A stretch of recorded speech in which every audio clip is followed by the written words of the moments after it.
Hi friends, welcome to my channel. ఇవాళ మనము చింత చిగురుకు వస్తున్నామండి.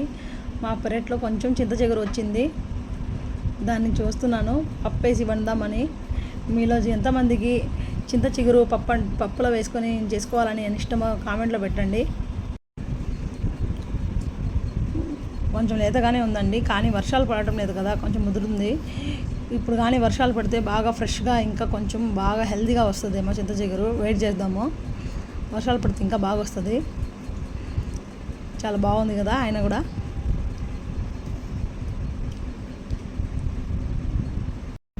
చింత చిగురు తినడం వల్ల చాలా లాభాలు కూడా ఉన్నాయండి, ఉపయోగాలు కూడా చాలా బెనిఫిట్స్ ఉన్నాయి చింత చిగురు తినడం వల్ల.